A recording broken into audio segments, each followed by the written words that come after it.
हरिओम। पुरुषोत्तम मास महात्म्य का अध्याय 12 इस प्रकार है।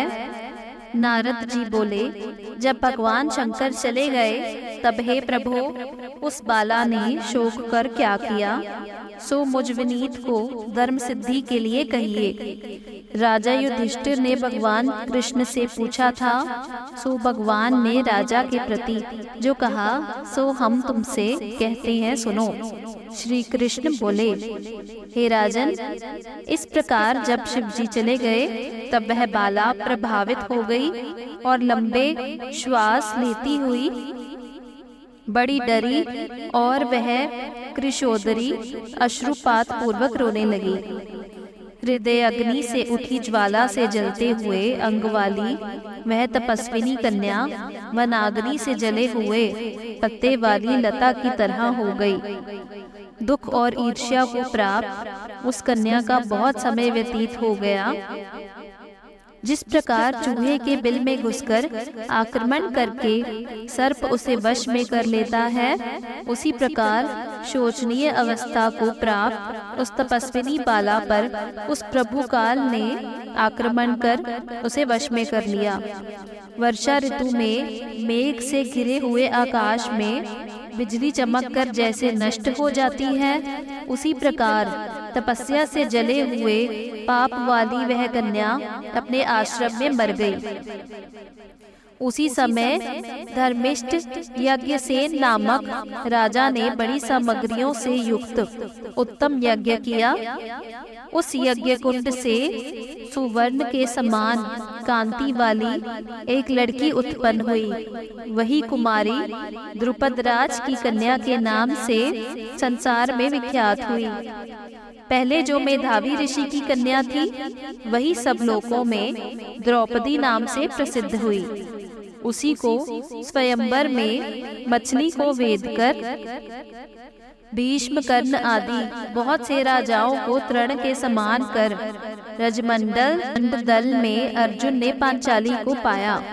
हे मुने, वही द्रौपदी दुष्ट दुशासन द्वारा बाल पकड़कर खींची गई और उसे हृदय विदीर्ण करने वाले वचन सुनाए गए। पुरुषोत्तम की अवहेलना करने के कारण मैंने भी उसकी उपेक्षा की। जब वह मेरे से स्नेह करके मेरा नाम बार बार लेती रही, हे दामोदर, हे दया सिंधु, हे कृष्ण, हे जगतपते, हे नाथ रमननाथ, हे केशव, हे कलेश नाशक, मेरे माता पिता, भ्रातृवर्ग, सहेलिये, बहन, बंधु, इष्ट, पति आदि कोई भी नहीं है। हे ऋषिकेश, मेरे तो आप ही सब कुछ हैं। हे गोविंद, हे गोपिकानाथ, दीन बंधो, दयानिधे, दुशासन से आक्रमण की गई मुझे क्या आप नहीं जानते? यद्यपि पहली पुकार में मैंने उसकी ओर ध्यान नहीं दिया था, दुशासन से पराभूत होकर उसने मेरा पुनः स्मरण किया। तब गरुड़ पर चढ़ शीघ्र वहां पहुंचकर मैंने, हे राजन, उसे बहुत से वस्त्रों से परिपूर्ण कर दिया। सदा मेरे में स्नेह करने वाली मैं ही हूँ प्राण जिसके। ऐसी सदा मेरे भजन में परायण मेरी अत्यंत प्रिया सती सखी मुझको प्राणों के समान होने पर भी पुरुषोत्तम की अवहेलना करने के कारण उसकी उपेक्षा करनी पड़ी। पुरुषोत्तम का तिरस्कार करने वाले का मैं पतन कर देता हूँ। यह पुरुषोत्तम मुनियों और देवताओं से भी सेव्य है। फिर समस्त कामनाओं को देने वाला यह पुरुषोत्तम मनुष्यों द्वारा तो सेवनीय है ही। अतः आगामी पुरुषोत्तम की आराधना करो। 14 वर्ष के संपूर्ण होने पर तुम्हारा कल्याण होगा।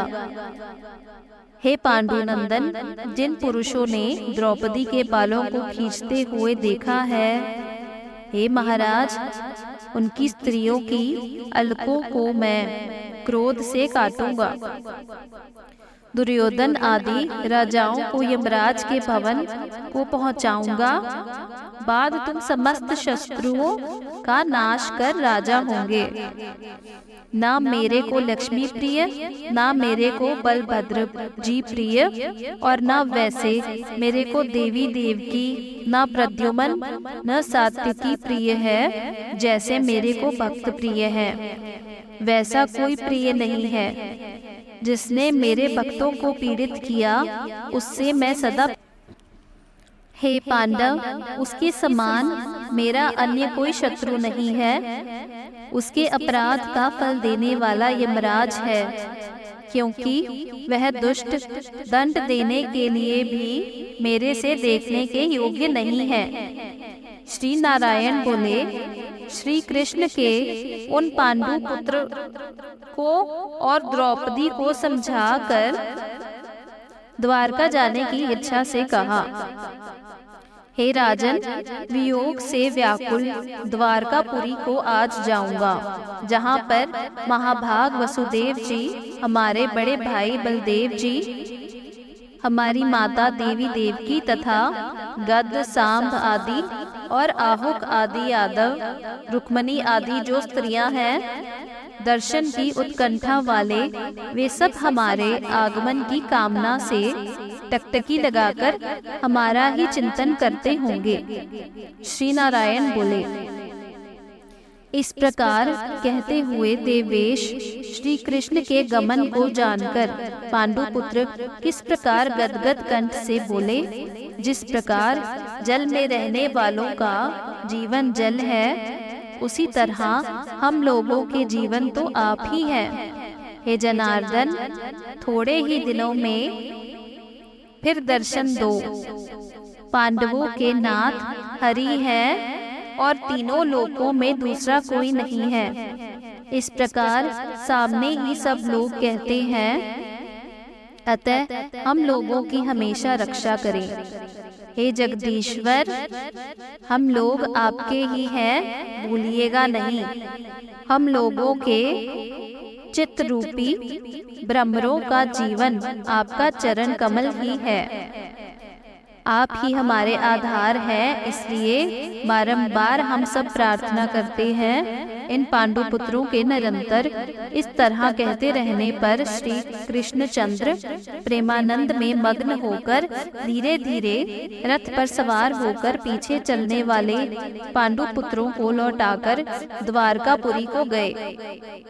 श्री नारायण बोले, इसके बाद श्री द्वारकानाथ श्री कृष्णचंद्र के द्वारकापुरी जाने पर राजा युधिष्ठिर अपने छोटे भाइयों के साथ तप करते हुए तीर्थों में भ्रमण करते भये।